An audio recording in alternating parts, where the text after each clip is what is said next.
Okay, we like to be on time, if nothing else.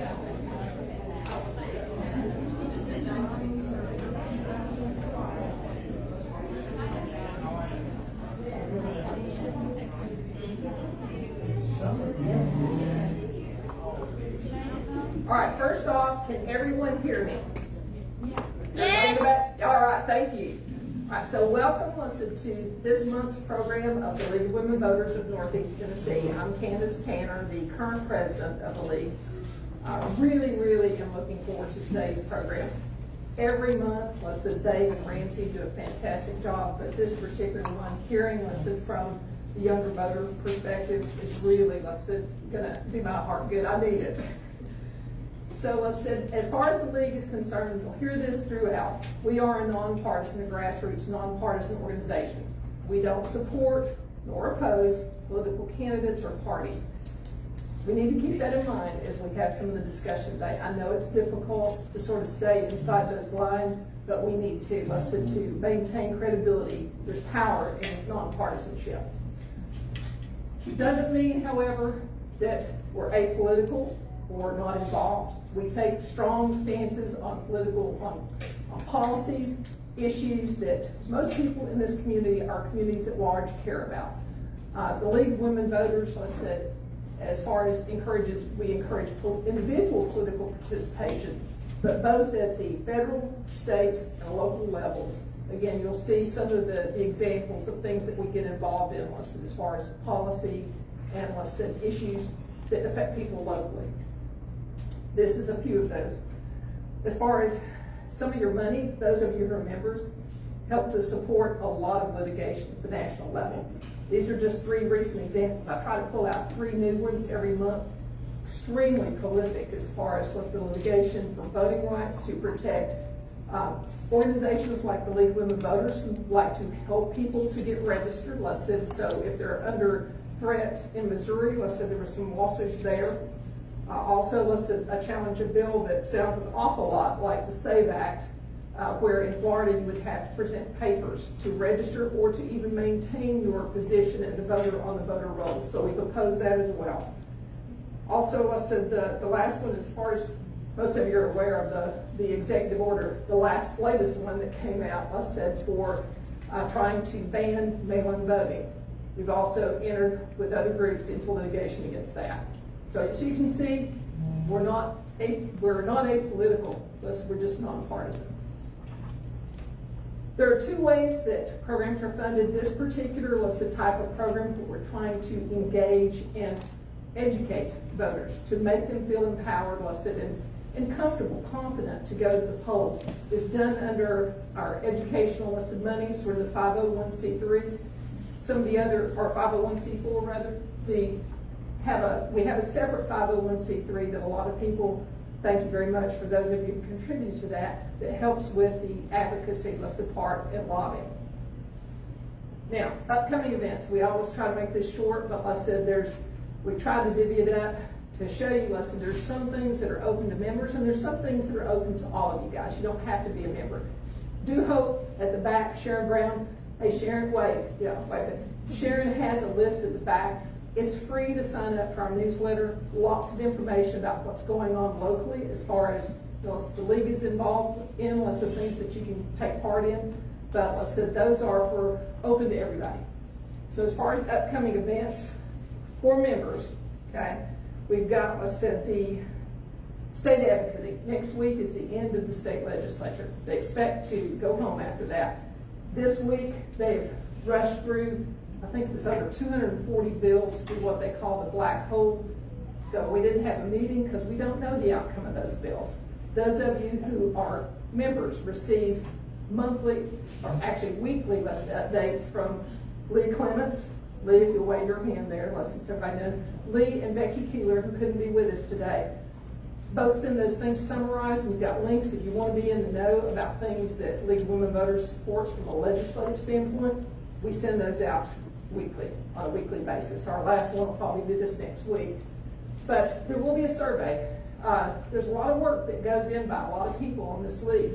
So it's not something that you guys have found particularly useful. We've gotten some positive feedback. we'd like to know that, or suggestions of how to make it better. So there will be a survey going out, listed after we finish up the legislature. Observer Corps. Dave Bolrath, wave your hand. Okay, this gentleman right back here. Two things. Observer Corps is really, if you're really not knowledgeable of how your county or municipal government works, Observer Corps is a great way, to go in and just observe how things work, to learn about how the decisions are made, what the process is. So we have an Observer Corps that Dave leads, that you can sign up for, to attend some of those meetings. Second thing, also, Dave is really active in this area, is poll watching. So not poll workers, because a lot of people here are poll workers, but going and observing, makes you feel confident or not, that things are being followed, as far as procedure, that people aren't being turned away, that questions are being answered, that they need to be able to vote. So sort of documenting any issues that you see, so a great opportunity. And if anybody here today is interested, in being a poll watcher for the league, please see Dave. That's why I had him wave his hand back there. And the last one for you members is a plea from me. We have an annual business packet that will be going out no later than May the 14th. Our June meeting will be focused on approving the budget, next year's sort of goals, the new officers and board members that we have. So really need you guys to be on the lookout for that packet that'll be sent no later than May 14th. Now, let's talk about the things that are open to everybody. So on this one, you got the, say it real fast, semi-quincentennial celebration, or the 250th anniversary. We have partnered with the Kingsport Public Library to actually participate in a quilt making. It's quilt square making. I put a box at the back there, by the end of the table. If anybody brought donations, you can drop those off today, or you can bring them by the Kingsport Public Library. But really encourage you guys to sign up. Well, yes, ma'am. Do you have to be a citizen of Kingsport to participate in that event, No. or can you just sign up? No, you can sign up. The quilt itself will be displayed once they finish the renovations in 2027, but you do not. It's a 2-hour session, and we're going to give sort of storytelling style, going to give some stories, about how that quilt making, the revolutionary spirit, is tied to the ballot box and the importance of voting. So that one's about that, but you do not have to be a member or a citizen of Kingsport. Lunch with the league. We try to do these on a monthly basis. We rotate around the different counties. This time it's in Carter County in Elizabethton on May 15th. So this is one, Dottie Blades and Judy Tucker. Dottie or Judy here today? Wave your hand. You are? No? Okay. All right. So there's something in the newsletter that will let you know. Again, that's why it's good to sign up for the free newsletter. But we just get together, have a good time, like-minded people, share some information that may be relevant, for local elections at some of those meetings as well. The May program is the next one. We're going to go back to a good old standby, one of our own league, members, about Voters Toolkit. So Dave is going to try to equip us with a better toolkit of how, other than just setting up a table and say, are you registered? You need to go vote. Here's a card. Different ways and tactics you might be able to use to engage people and stress upon them the importance of actually getting involved in voting.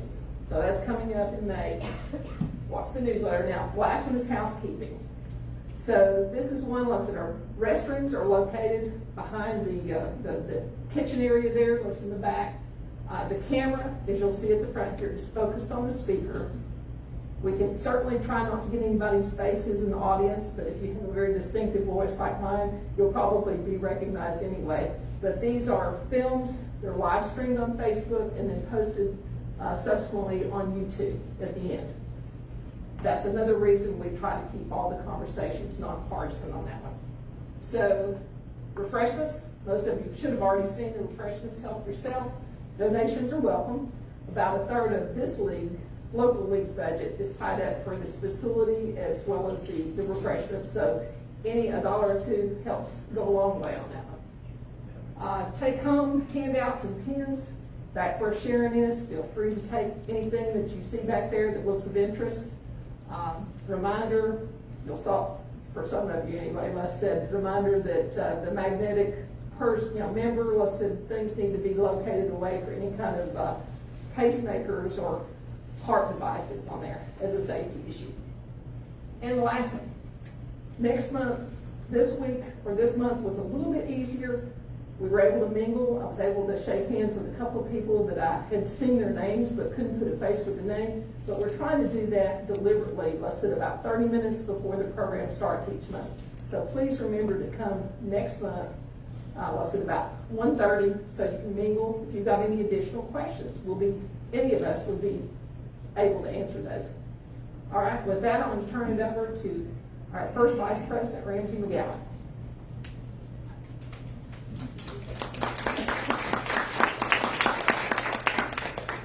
So everyone who's here knows what the topic is, and we're happy to have you here. Before we begin, I want to thank many people, though, because this program has been put together with many people working together, hearts, minds, hands, to pull together a program that involves an expert presenter and young voices who can speak to us with a perspective that maybe we're not familiar with. So our Tri-Civics partners, it starts with me and Shakti, helped identify, recruit, and contact panelists, as well as Joy Fulkerson at ETSU helped recruit and identify panelists, and we're very grateful for that. Dr. Heather Evans, who has spoken to us once before, but just in case you need a refresher, these are her esteemed credentials. And she will be both presenting information, data, and just background that should set the stage for then hearing from our young speakers. After she presents for a few minutes, the panelists will come forward. There will be nameplates so that you will know their names. They'll each give a brief introduction of themselves, and then Dr. Evans will facilitate a discussion. It's not a debate, it's not a forum, it's a discussion where we want to learn from them. And then after that, for the closing of the program, we're going to ask people to group together in multi-generational sort of tabling sort of thing, just drag some chairs around to be in a group of 4, 5, or 6.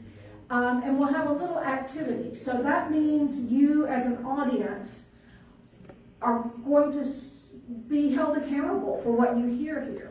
So it won't be exactly a test, but we expect you to have listened and learned and be able to, with that activity, apply what it is you get from these informative voices. So Dr. Evans, I'll call you forward. She may add to her credentials and background, and again, the voices will be introducing themselves after her presentation. And we'll be handing a handout out at some point. There's definitely a test. She's a professor.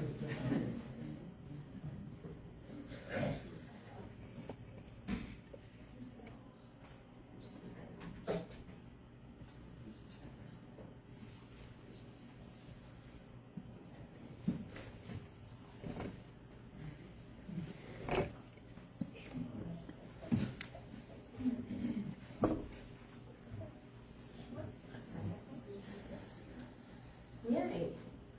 Okay, well, thank y'all. Thank you to Ramsey for working with me on coming back out to this group. I really enjoyed my time with you guys last time. You might remember when I saw you last, we talked about competitive elections and the positive side effects of competitive elections and then the negative side effects of competitive elections. Today, I'm thrilled to be able to chat with some younger voices from the area about what they experience and what their connections are, if any, to politics. I'm a professor at UVA-Wise, and I've been there now this is the end of my 7th year. Before being at UVA-Wise, I was a professor in Texas. I taught at Sam Houston State University for 10 years. So I've been at this a little while, and I've worked with young people the entire time, with undergraduates, especially those that are just entering school, because one of the classes I teach is a general education requirement in Texas, everyone was required to take American government. And at UVA-Wise, it's one of the options for our liberal arts core. So today, I want to share some statistics with you to start before I bring the panelists up to just chat with me about youth political engagement. I'm wondering how much all of you know about how active young people are in politics, and I wanted to share out just some base statistics with you at this point in time. So often when we talk about political engagement or civic engagement, we only think about voting, right? That's like how many people are registered and how many people vote. The one chart, which you're also going to get a copy of today from Tufts University, from Circle, it looks at, after this last election in 2024, how active are younger citizens in various ways. And so at the very top of the chart is if young people said that they had done, would do, or have not and would not engage in each of these types of civic action. And what you'll notice at the very top is that helping someone in need is the lead thing that students say, or that young people, and again, this is ages 18 to 34, so those of you who are in your 30s, you're still considered young, right? 34, that 75% of those individuals said that they have done this. And you then have 13% who said that they would do it, and then only 12% who said they have not and would not. So that's a very small percentage that said they would not actually help someone in need. And if you keep going down to the bottom, you see that some of these activities become more political in nature. At the very bottom, we have run for office. And if you do the statistics on that, we're talking about 4% of people who are in the age 18 to 34 say that they have run for office. 16% say they would at some point in time, so that's 20.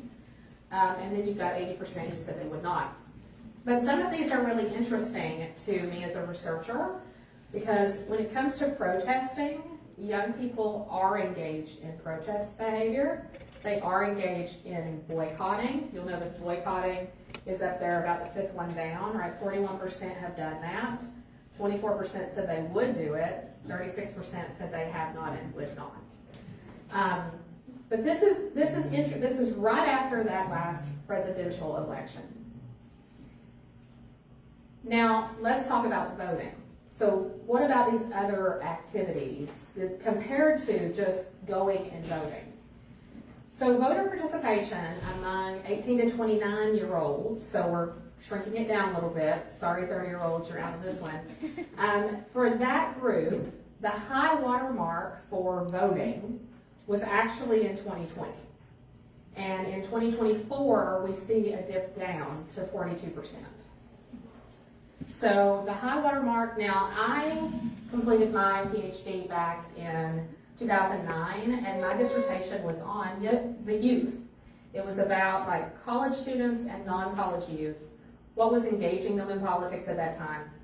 2008 was also one of those high watermark years. Everyone was talking about Obama, people were engaged and so forth.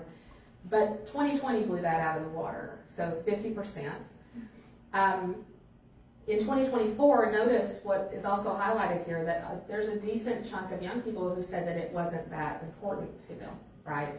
Voting was just not important. And the gap between older voters and younger voters is also very large. So if we look at presidential years, we're talking about a 28-point gap. In non-presidential years and midterm election years, it's even wider at 37. Now, what else do these numbers tell us? Other than there's lots of different ways one can engage in their community beyond just voting and what voting looks like for young people. 57% of young people say that they are dissatisfied with American democracy. Furthermore, they don't trust our institutions. So 52% report no or very little trust in the government. 61% are not tied to any political party. And you'll see up here as well, and I think that's on the back side of the sheet that you just received, that if you look at generationally speaking, this generation is less likely to be tied to a political party. They actually also would say that parties don't really connect to them, like other generations would say they find a connection. Only 13% say that the country is headed in the right direction. And I want to share a video with you from Harvard's 2025 Youth Poll. Now, let me preface this by saying, you might see the word Harvard and think, oh, they're only surveying Harvard students. No.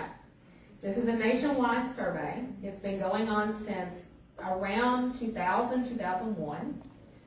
I became interested in Harvard's work when I was in college. I attended Berea College in Kentucky, and I suspected that Berea students were very different than nationwide college students, and the reason for that was our commitment to service.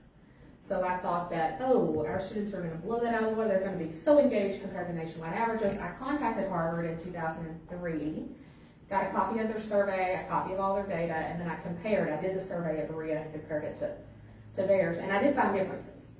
But then in grad school, I continued to work with Harvard's data, and my dissertation was on the college and non-college segments of the data set to find out like what makes people tick. So let's look at this most recent survey results. I might need a little help with this one. It's up on my screen, but it is not showing there. There might be a special button to push.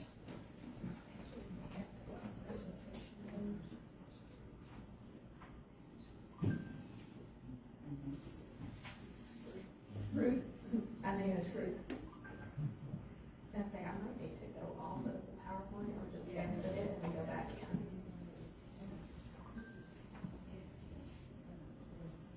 There we go. Pause it. And then volume.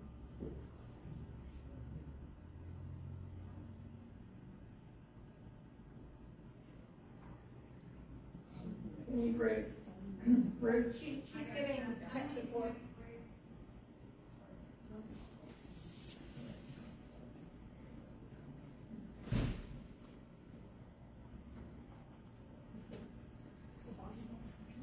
Yep.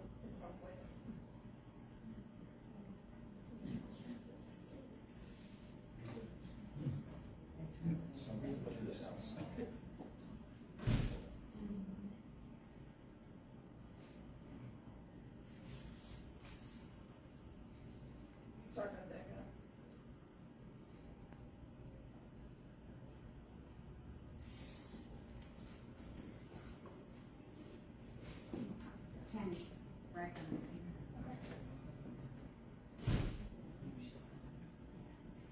Help is on the way.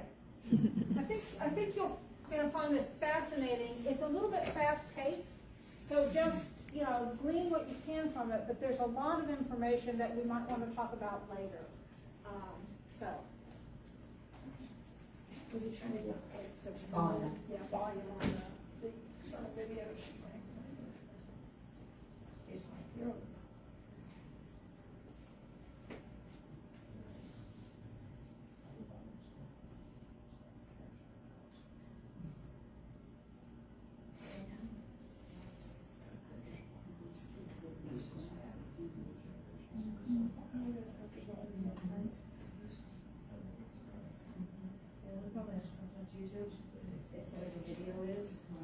He said he tested it. Well, he tested your PowerPoint. So is this in the PowerPoint? It is, yes. Okay. And he also said Are you the playing? video played. It played, but I don't know if he tested the sound. So, is this attached to your PowerPoint or is this outside of the PowerPoint? It's only within. It's Within? here. Okay. So that's the problem, okay.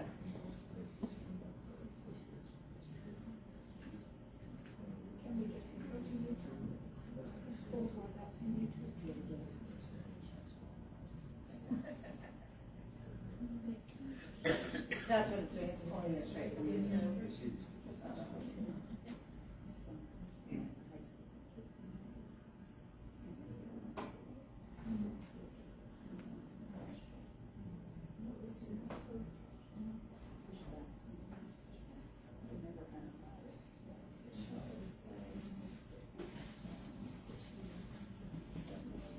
Which PowerPoint is this? Is there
talking, if you have impressions just from what's been said so far about, just talk to one another at the table, because that might help clarify. One of the things we're going to ask people to do at the end of the panel discussion is think about the best way to appreciate what younger potential voters might need to hear. Voting and civic participation feel useful to them, to motivate and encourage and engage and be receptive to their input. So be thinking about that and maybe talking to one another about that.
Do you have the public ones? It's something. It's something.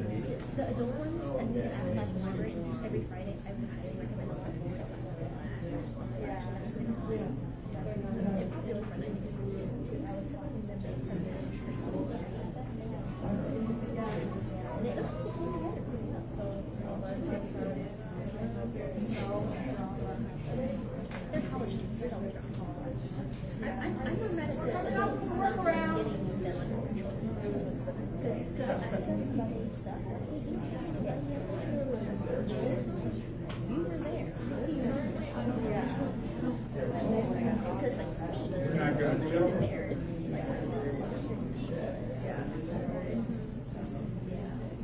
And one thing I want to mention too is how the college professors feel like if you don't know, it's not really hard. Getting a support from Welcome to the fall, which tells the story of a generation struggling to get by.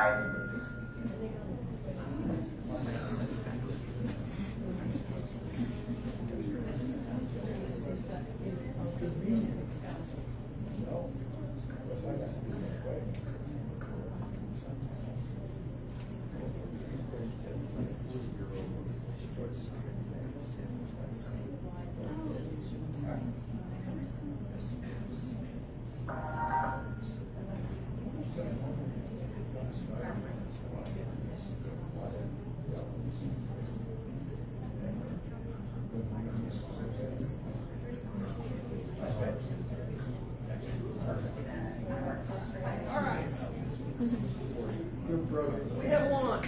Welcome to the fall 2025 American, which tells the story of a generation struggling to get by in a country they fear is left behind.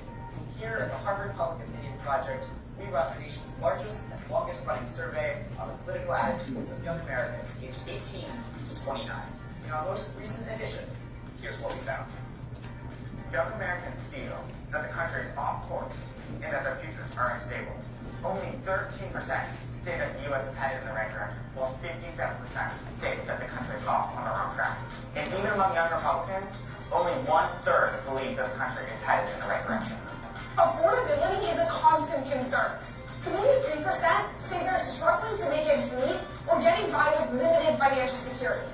37% identify inflation as their most urgent economic priority, far outpacing other issues across party lines. And AI is adding to their economic stress, reshaping how they think about work. Young Americans are 3 times more likely to believe that AI will take away opportunities than create opportunities.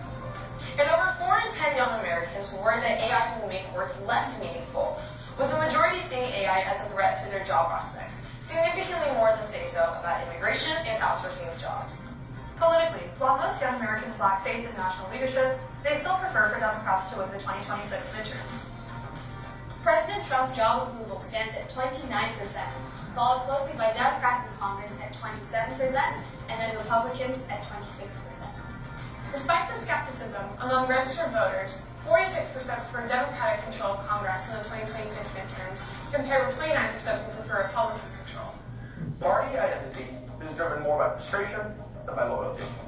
When asked to use one word to describe each party, 58% of respondents used a negative word for Democrats, with weak being the most common answer. And 56% of respondents use a negative word for Republicans, with corrupt being the most common answer.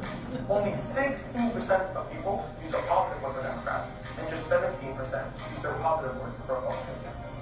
And many are distrustful toward both parties, with 40% of respondents saying something negative about both. Most notably, nearly half of young Democrats said something negative about their own party, while only 1/3 of young Republicans said something negative about the GOP. Young Americans reject ideological labels, but still rally behind movements that challenge the party establishment. Only 39% support capitalism, down 6 points from 2020. And similarly, only 21% support socialism, down 9 points from 2020. However, within each party, movement politics remains strong, with 38% of Democrats personally identifying as Democratic Socialists and 43% of Republicans identifying as MAGA. Independents largely reject both movements. Let's talk about trust in vaccines. While 2/3 of young Americans are confident, including 84% of young Democrats, only 54% of young Republicans are confident. And then there's the racial gap. Although 74% of white young Americans are confident in vaccines, nearly half of black respondents say that they aren't confident that vaccines are safe. Meanwhile, 23% of young Americans support removing vaccine requirements for school children. Only 12% believe there's a link between vaccines and autism, but nearly 1/3 aren't sure one way or the other. Despite this skepticism, medical experts emerge as a very trusted source of information. 79% trust their own doctor for vaccine information, and 76% trust scientists and researchers. Trust in pharmaceutical companies, though, is much lower, at 43%. And only 27% trust HHS Secretary RFK Jr. Interpersonal trust between young Americans is also in crisis. Only 35% believe that Americans with opposing political beliefs still want what's best for the country, with similarly low levels of agreement between Democrats, Republicans, and independents alike. Nearly half of young Americans avoid political conversations because they worry about how others will react. And 1 in 3 young Americans say they often feel judged when they share their political views. Gen Z's crisis of low trust has become a crisis of trust in democracy itself. 2/3 of young Americans now believe that the U.S. democracy is in trouble or has already failed, comprising 80% of Democrats, 41% of Republicans, and 70% of independents. Economic stability is key here. Young Americans who are just barely getting by are the most negative about the state of our democracy. Furthermore, though 72% of young Americans say it's important that the U.S. remains a democracy, this number has fallen 6 points since 2021. And among the Republicans, the belief in the importance of American democracy has dropped 13 points. Meanwhile, views of institutions that support democratic life reflect the same unease. Half of young Americans view the mainstream media as a threat to America, with Republicans holding the most negative views.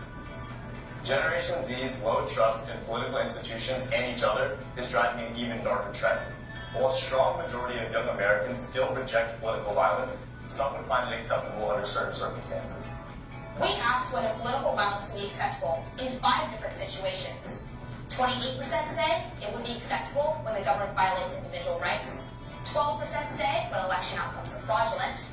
11% say when someone promotes extremist beliefs. 11% say when someone else encourages violence. And 10% say when peaceful protests fail to accomplish their goals.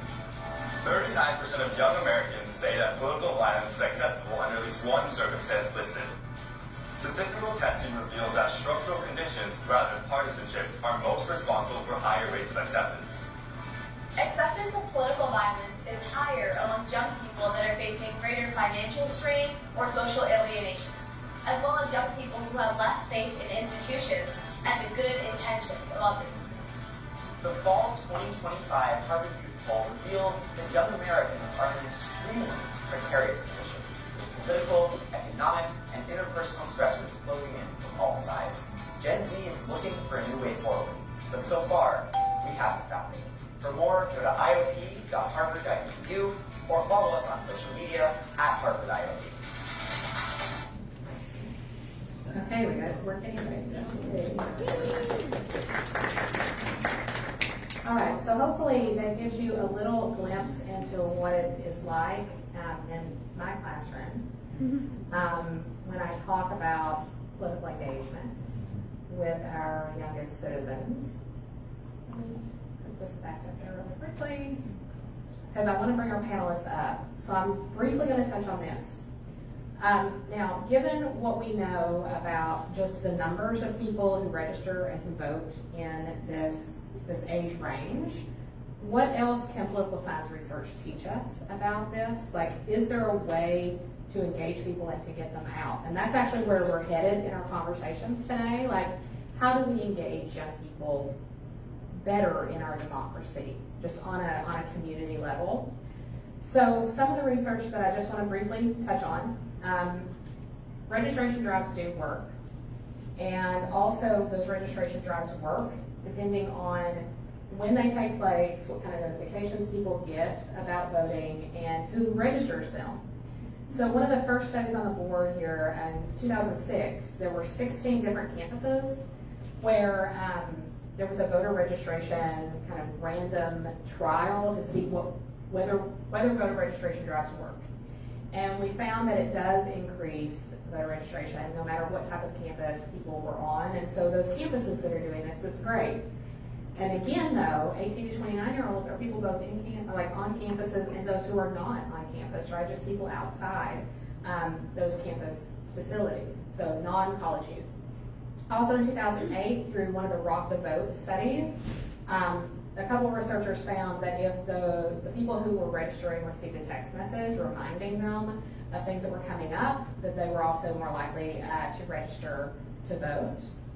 And in 2008, down at my home institution originally, down in Texas at Sam Houston State, two of my colleagues did an experiment where they looked at whether if you're registered to vote by young people versus registered to vote by faculty and staff, which one would have higher turnout, and then also if we play around with reminders to students on colored sheets of paper versus white sheets of paper. It turns out if you register people to vote and your students yourselves, you get higher registration than if it's faculty and staff.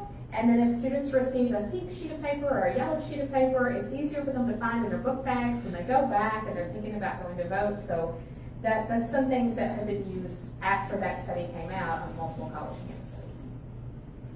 Now we have nationwide, because of some of these rates of registration and voting, there are organizations that are dedicated to this. You guys may have all heard of these in the room. So we have Tufts University, some of those statistics I was sharing with you at the beginning, NSLVE, lots of institutions of higher learning are part of this. And it does seem to be helping with registration and voting, but as I mentioned earlier, that's not the whole story. It's more than just registering and voting. But what we do see is that participation, when colleges do engage in this work, one of the things that colleges can do is to have their presidents or their chancellors sign on to a statement, the president's commitment to full student voter participation. And when that happens and they really incorporate this as part of the student experience of these campuses, then registration and participation does go up. So in 2018, some of this work shows that there was a 40% student turnout rate, which was up from the previous year. And then also in 2020, there was a big increase on these campuses as well for those that did participate. So there are some things going on nationally that involve college campuses, but we need to think about people who are outside college campuses as well. So on college campuses, those that feel like they have a voice are more likely to engage. So campuses that have higher turnout foster a culture of civic engagement. So you have opportunities to go to multiple things that are more than just about voting, it's about having a voice. And it turns out that if you just have a roommate who might talk about politics with you, you get more engaged politically. But the thing is, a lot of our young people today are disconnected, right? About half of our students, about half of our young people 18 to 24 or 18 to 29 say that they don't really spend time in person with people in their community. And when you don't do that, Robert Putnam's work on Bowling Alone has taught us that when you have less community engaged points of contact, if you're not as engaged in your community, you're going to be less engaged in the ballot box, or just civically speaking in general. Okay, I'm going to stop. Enough professor talk. I want to bring up our panelists. So please come on up. We're going to do a wonderful discussion together, and I want you guys, I'm going to have y'all introduce yourself after you get up here. So come on up.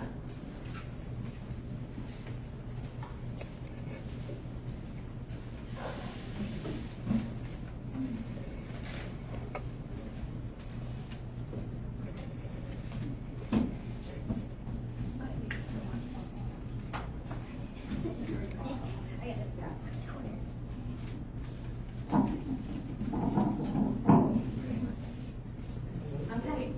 Well, thank y'all for coming. So we have Olivia, Chloe, Jaren, and Grace. To start, do y'all mind to take the mic and just introduce yourselves to everyone? Tell them your name, what you're doing currently, if you're in college or not, if you graduated or you're in the community. And we'll start with that. Hi everyone, I'm Olivia. I'm a third year sociology student at ETSU. I have worked a little bit with the Office of Leadership and Civic Engagement, doing alternative breaks. I'm in Sigma Kappa sorority. I'm pretty highly involved at ETSU. I just accepted an environmental position with AmeriCorps, so that's where I'll be going next semester. And yeah, that's a little bit about me. Hello, my name is Chloe Campbell, and I'm a sophomore at East Tennessee State University. I'm actually a political science and international affairs major, so this is right up my alley.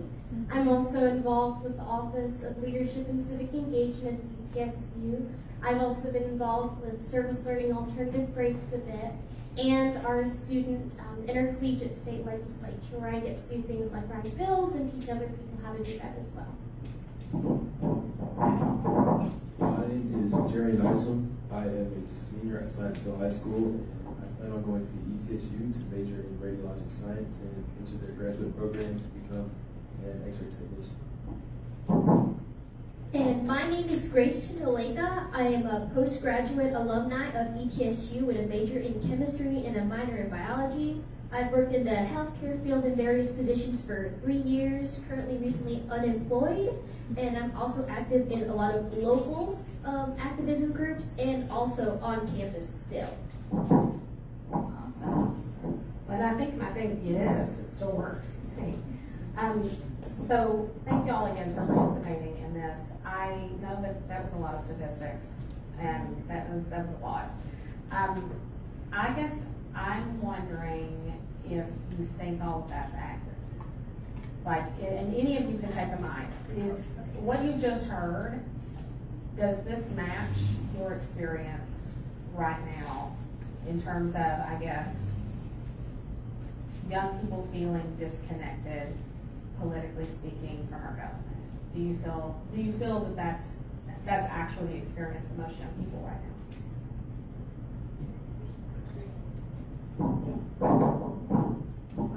And for me, I believe the statistics are true, but they don't actually give us momentum how to fix the issue correctly. And that's where we get stuck at. We want to acknowledge the statistics, but whenever it actually comes into actually doing the work, nobody seems to want to step up. Because for me, when I was in college, even though I had tons of opportunity, I didn't have the community to actually afford myself the actual time to go to these events, especially as a pre-health major, which would be encouraged, but I wasn't allowed any time or support either on campus or from the community to actually be able to participate in events. I was actually fortunate enough to able to find it after I graduated, and especially in a certain time for me, it's been a really strong source of support and actually being able to have opportunity here to talk to everyone. I think people are definitely frustrated. They're upset and they feel like they don't have a way to get politically involved. And I think even I have the opportunity to engage with lots of fellow students who do care a lot about politics and who do care about changing things and have good ideas of how to make that happen. I think even through our Tennessee Intercollegiate State Legislature that I'm a part of, I know last year I wrote a bill. I brought it to my legislators. I was in conversation with a representative, but when it came down to it, there were certain factors, such as lobbyists, that prevented me from being able to bring this bill to the floor. And I think when people see and hear things like that, there's such a lack of hope that people don't feel it's worth it. People feel it's not worth it to go to the polls because they feel like if they do go vote, it's not going to do any good because everybody that they have an option of voting for is just going to act in the same way. So I think a lot of it is just kind of, people are disheartened and they don't know how to get out of that. They don't know how to find that community. Jerry, and I know a lot of what was on the screen earlier was about 18 to 29-year-olds, some 18 to 34. You're still in high school currently. What is the vibe at high schools? Do you feel like that your peers match some of the statistics as well, or do you feel like they're pretty civically engaged? Well, at Science Hill, I mean, it's kind of like half-half. You know, some people are like disengaged and some people are engaged. Really, it comes down to like, it's a lot of political conflict, especially in my school. You know, if you don't believe in one political belief, you know, you're getting attacked by like a group of people that believe something else. And I feel like it can be like really confusing and really hard to like get out there and like find what you really truly believe in because there's so much hatred out there, and that's really a lot that goes on in my school. Well, do you all feel like your vote matters? You pointed at something that maybe people don't feel like their voice matters or that their options are a particular way. Do you feel like your voice or your vote matters? What are our thoughts on that? I can lead on that one. I think to a certain extent, no. And I'm going to circle back around to why I think voting is important. But in political science, we have an equation that shows how voting is actually not rational. The likelihood of your vote actually making a difference versus how many resources it takes to go vote, it makes it where voting isn't rational. You know, if we listen to that and we don't go vote, where does that lead us? It leads us to just having a bunch of irrational people voting. And is that really what we want? Because that's certainly not what I want. But I think when people see that, and when they think about how much it takes to go vote, and how unlikely it is that their voice is going to make a difference, they don't feel like it is worth it. And I think it's really important to just make sure people know that someone's going to be deciding the vote. You can make the decision if that's going to be you and your peers and your friends, or if you're going to let someone else have that responsibility. You're definitely a political science major because you went straight to the statistics on that and the equation. So with that equation, usually it's that, well, yes, people vote. Perhaps there are all these irrational people voting, but then there's that feel-good, I'm an American, you know, I've done my civic duty. Perhaps that doesn't really exist anymore, that connection doesn't exist anymore for young people. Please. And for me, I would say on a national level, I don't think voting, I have a very hard time believing that voting matters, but on a local political side, especially with early elections just finishing earlier this week, I think it's made a big difference because I remember specifically voting for and against bills that would affect me directly, and also being able to motivate more people my age to turn out. One good example, I believe, was a few years ago, they added an extra $100 fee on hybrids and electrics in the area if you had it. So my car from 2008 was considered that, even though it's technically not a hybrid looking at the rules now, but that $100 fee really made me motivated to go out and vote. And also on top of that, especially if you know about any recent local events happening, I know it's put a lot of things in limbo and making a lot of local politicians nervous on the security of their positions too. And that's a good feeling to have.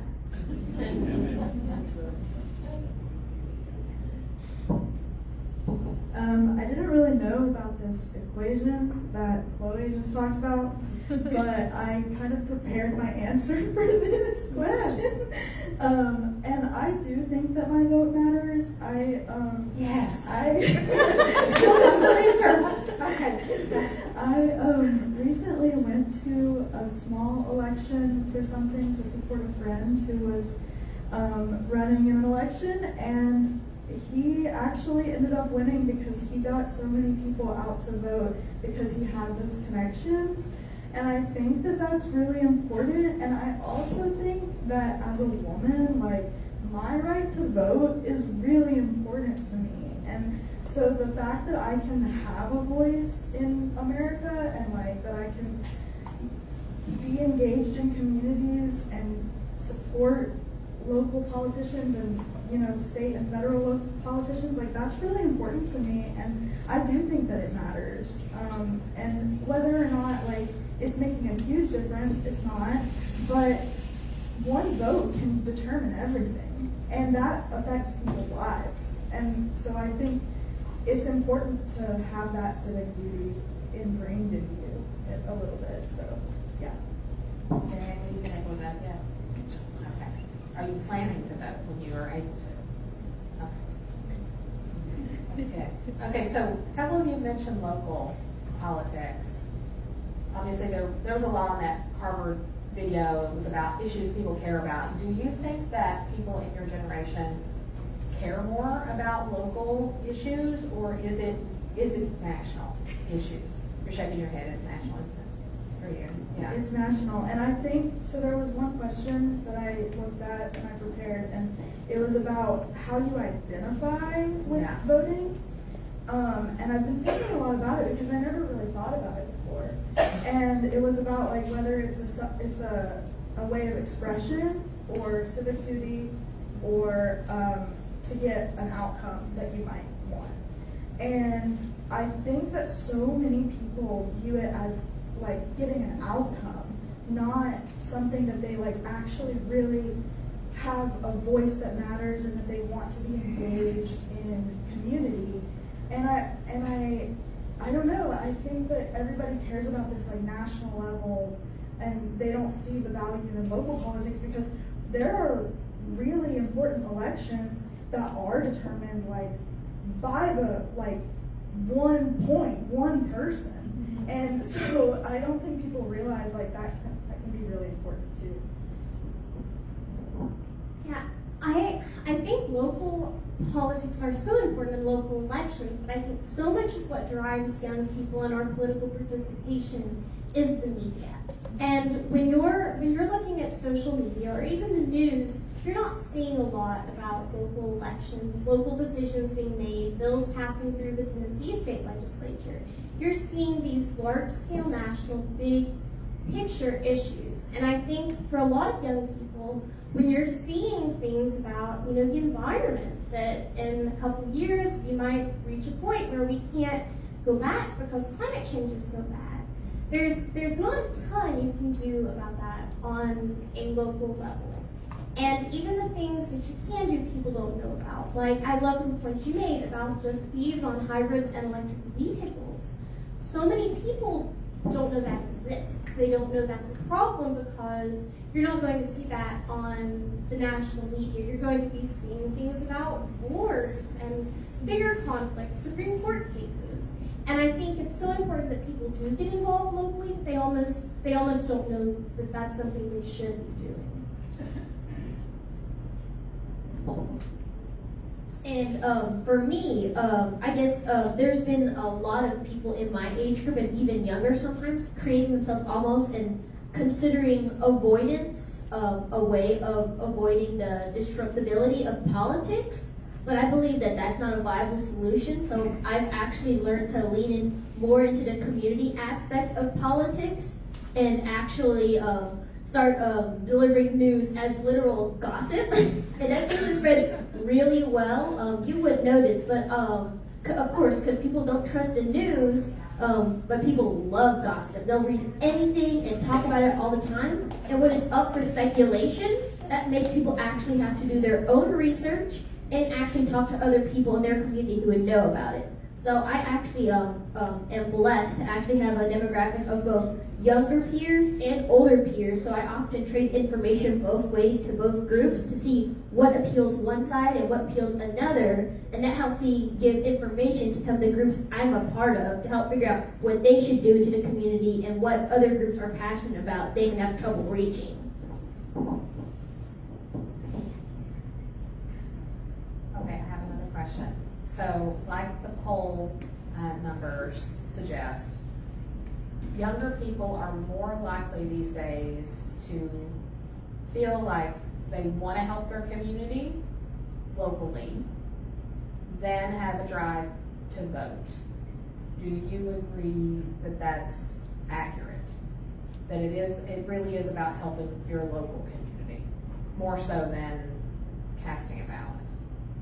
Do young people see more, I guess, use in that? I would say yes, just because when you're like working in the community with someone, you can like visually see the change going on. You know, what you guys were talking about earlier, like with voting not mattering or whatever. Some people think that their vote like really doesn't affect the change that's happening, but if you're volunteering, you know, putting in work in your community and whatever that you're doing, you're seeing that change happen and progress over time. You know, if you're just voting, you don't think your vote matters, you're not really going to see change.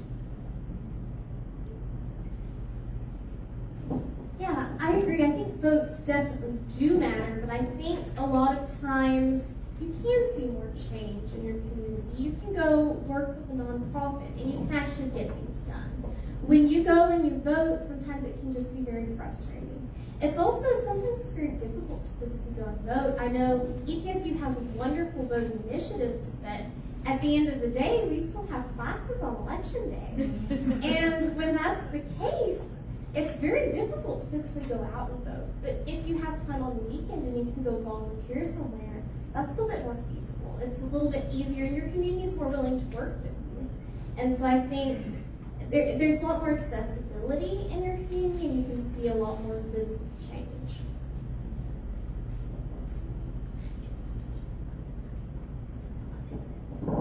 And for me, it's a lot easier to herd the cats, as some people say, to go to turn a volunteer event into a social gathering.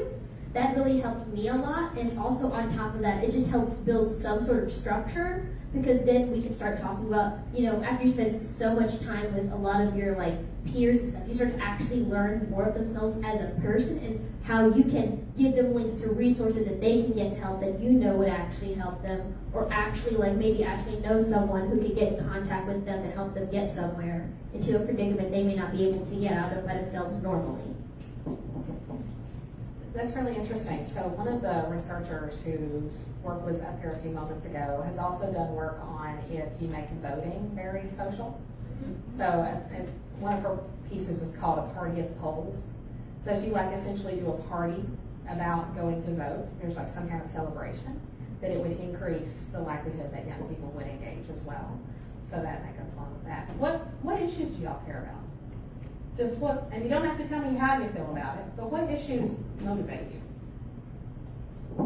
I'll speak on that. Environmental issues are a big deal to me. I mean, sustainability, it's one of the most pressing issues in the world right now. And I think too, just some of the recent changes we've seen with issues such as immigration and maybe due process being violated, especially as a political science student and studying how our Constitution is supposed to be working, and maybe in certain situations, how it might not be. I think that inspires me greatly. And for me, I'm going to do something, I'm going to try to focus. I know quite a few things, but I'm going to focus on the niche of the expansion of school vouchers in Tennessee. Not only are the vouchers cutting out funding for public schools, but also, you guys know about online gambling, Tailbreakers or whatever those sports betting is called. That is actually taking a cut from public school funding also, because TN Promise, TN Hope gets funding from the lottery, but what was excluded was now this incredibly popular online gambling. So that is also a double whammy to the system of public schools where not only are they short funded by vouchers now, but also online gambling. And we've got to ask, where's the tax money for that going? Because it's not going to the vouchers either, because the vouchers are about to double up and we're already losing money with these online lotteries. So that's something for everybody to consider. I would say one problem that I really care about is a lot like black on black crime, especially around here and like anywhere, like the increased rate of black on black crime is just increasing like year after year. And I just feel like as an African American, we should all be like together and we should all be a community. And I feel like there's not enough of that around here in the world in general. I'm with Chloe on the environmental issues, but also I really care about public education as well. I want to be an environmental educator, so both of those issues are very important to me. I think mental health reform as well is a super important issue that isn't really talked about a ton, and like the prison system and everything. Like we need a lot of reform in our institutions in general. So yeah. Okay, so I'm going to ask you to share something personal, all of you to share something personal. So one of the things that we do now at UVA-Wise, we are partnering with UVA's Karsh Institute for Democracy, and we do what are called the Civic Cornerstone Fellowships. Essentially, we bring people into a room and we find out kind of how they feel politically, and we divide them up, and we put them at tables with people who do not feel the same as they do. And we start with very personal stories that help us understand how we all got where we are. So the question that I have for y'all is actually about these issues you care about. When do you remember caring about that issue first? What happened to you that got you invested in that particular issue? Were you in middle school? Were you in elementary school? Was this something that a parent talked to you about? Did you hear about it in church? Like, where were you? What got you interested in that issue? Who would like to go first? I had to think a little bit, flashback all the way back to when I could remember. But my experience, I guess, wanting to get involved would be, if you guys know about in the public schools, the zero tolerance policy for bullying. We know it, it sounds good, it sounds great, but then when you see it happening in real life, you're like, I'm not sure if this is a good policy to have, because as somebody who watched a lot of bullying happen and was bullied, also for, being in this kind of area as an Asian minority, it was very complicated because I wasn't allowed to talk about how I was being bullied or address it, but at the same time, I was also shamed at the same time for being a quote-unquote vulnerable target of myself, just being smaller than everybody else, which I thought was completely unfair. And if I were to physically try to defend myself, that could actually be against me rather than the bulliers. So this actually happened last year. Most of you probably saw it on the news, but downtown there was a shooting with these two black men. It happened, I think, at a club around midnight or a couple hours after that. There was two black men and they were having a gunfight. And one of them actually ended up getting shot in the head and died. He actually went to Greenville High School. And that right there, it just showed me that this world is corrupt, is evil, and there's not enough good in the world that there should be. Not enough. I think for me, different issues at different times. I think about the environment. That's something that I've cared about since I was a small child. I spent a lot of time at Warriors Path State Park on the walks that they have. I don't know, Marty Silver, he's a wonderful ranger over there. He taught me a lot about nature. And then my brother's pursued a career in biology. And so seeing his research and what he sees about things changing, it's always made me see how important protecting our natural world is. I think other issues such as immigration, I think recently I have a family friend who is an immigration attorney, and he'll share as much as he can without, of course, breaching attorney-client privilege or anything about the cases that he's worked on and is having. And seeing these instances of families who are trying their absolute hardest to do everything right, to be completely legal, and their families are being ripped apart, and there's nothing they can do about it. People are being deported after being here for 10, 15 years, establishing a family, and then seeing that being taken from them even though they didn't really do anything wrong. That's inspired me to care a lot about immigration and what's going on in that realm right now. As far as mental health reform goes, I have struggled a lot with mental health challenges, and I've seen some of the mental health systems that we have in place, and I have recognized where they have faults. And I think that goes along with how I feel about the environment, because a few years ago I was on an alternative break and I had to detox from my phone, and I sat on the river and I just watched, and I felt at peace for the first time ever. It felt like, and I realized that there's just this entire world that we're not taking care of, that we have a place and a duty to take care of. And it's not only good for the wildlife and the trees for us to be a part and one with nature, but it's good for us. It's good for our brains. And so I'm very passionate about these issues, and I think when people come together to learn about the education behind, like, how to treat wildlife and how to interact and be at peace in nature and all of that, like, that should be a part of our public health, our public education system, because it's a public health issue that's rising with technology use and AI and all of these things.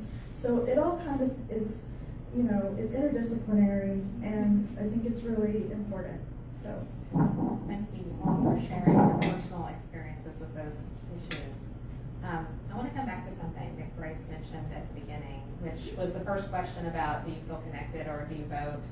And then you're like, well, most people, our generation, probably don't feel connected, but then we kind of stop, right? We stop we see the statistics, but then we don't know what to do. All right, so all these people out here, they all want to engage young people. They want democracy to survive. They want to get everyone more active. What can they do that can help get young people more engaged in civics at all? What are some changes that could be made? I think for me, it can be so inspiring to just hear that the issues that you care about, it's not just something that only young people care about. And regardless of what issue it is, what issues you all care about, there are bound to be young people out there that share at least one common issue that they care about. And just hearing that someone who's not part of your generation, that maybe has a little bit more of a role in the community, maybe more connections in politics, also cares about what you care about, can be incredibly inspiring. And for me, I would love to see people meet us where we're at, like not only like event-wise and just like offering resources, but actually like actively getting out of your guys' comfort zones to maybe something that may be a little uncomfortable for you, but would be exactly like what we need. And a good example I could consider is I am part of a craft activism group at Shakti called Stepping Stones. And we actually reached out to a section of the Hideaway, which is like a heavy metal concert hall in downtown. You would never see anybody like in your guys' age ranges going there. And it's also from like 8 to 11, which is probably crazy for you guys. But they stayed out there for an hour, which was probably very uncomfortable for them to actually reach out and talk to some people. And it's really nice to actually like hear people my age after that be like, hey, you know about those ladies who were here a few weeks ago? Or hey, you know what they do? Or like what their passions are about? Like, and actually like having to like get the momentum starting to talk about these political things, and these people who came out of their way to come meet us in what may be uncomfortable for them, but really comfortable for us in a demographic that's often ignored. I like that suggestion.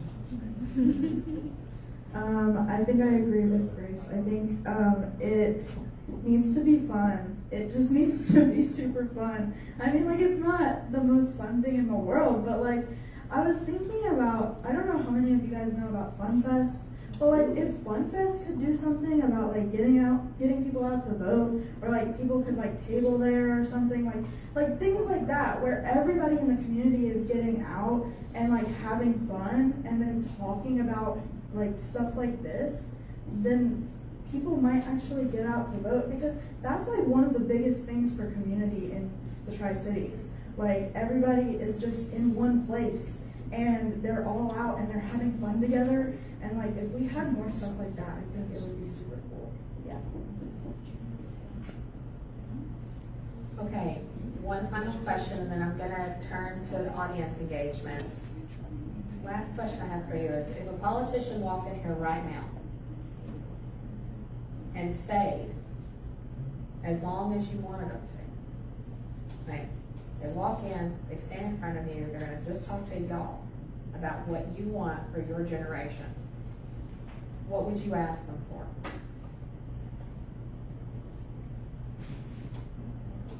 What would be your ask? I would ask that they vote.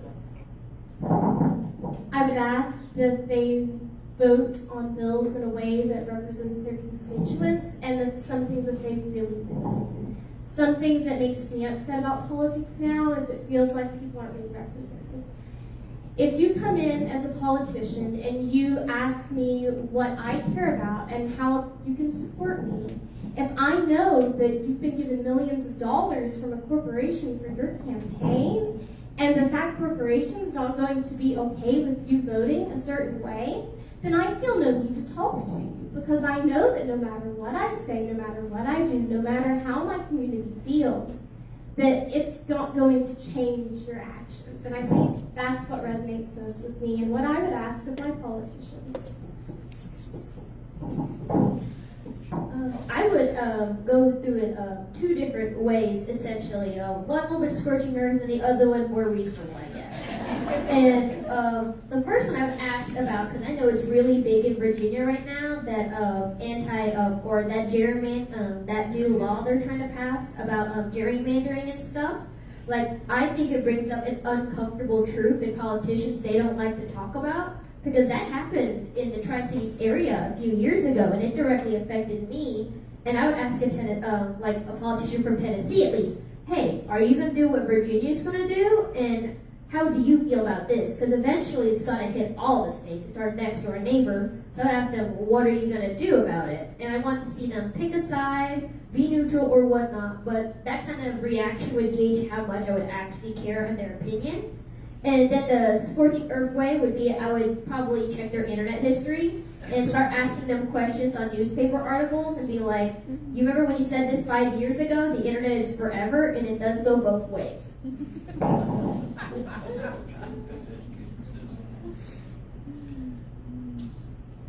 I think I agree with Chloe about the corporations like owning political campaigns and stuff like that, but I also would ask that they not always vote with their party. I think that political parties as they exist today kind of go with one powerful figure, and they don't represent an entire population. So I would ask that they vote based on the morals of people, not corporations, and not just themselves, because they are supposed to represent the people. Is there anything you'd like to ask the politician? I would just say, kind of just like listen to the community more often. She kind of put it like out there. She said like, try not to vote with your party, but go against it. Try and just step out of your comfort zone and listen to the people more than just sticking with what you believe, and that could be wrong. Just try and go out there and listen to the people and what they have to say, what they say, and put it into bills or whatever. Well, thank you all again for joining us today. Let's give them a round of applause. So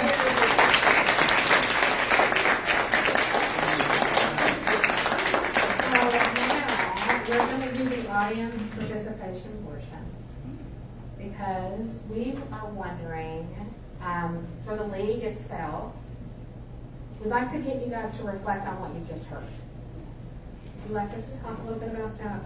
Yeah, so we're going to ask the panelists, just to say, ask the panelists to join, ask the audience to sort of pull your chairs around and get in a group of 6.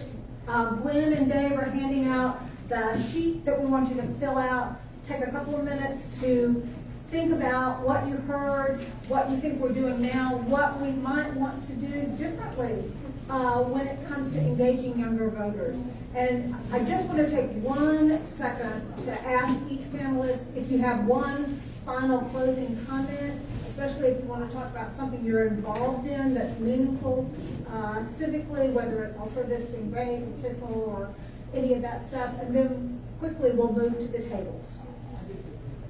So, anybody want to make a very short final comment, but piece that matters? I guess my final statement is that I'm a part of a lot of activism groups, and for some reason that's unpopular, but I would love to hear from somebody who's like fully committed to a group, like hear me on why I should pick like your specific group and what should I do to gain as much experience as I can to actually be able to run for office or take a position of power in my youth.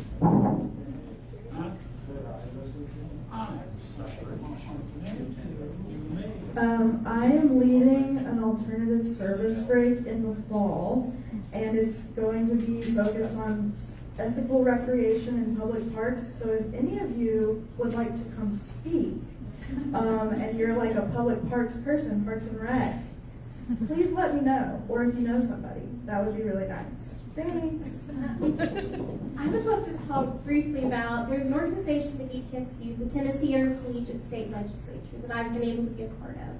And this is a group that throughout the entire year, we learn about state politics. We learn how to write legislation. We learn how legislation actually gets passed.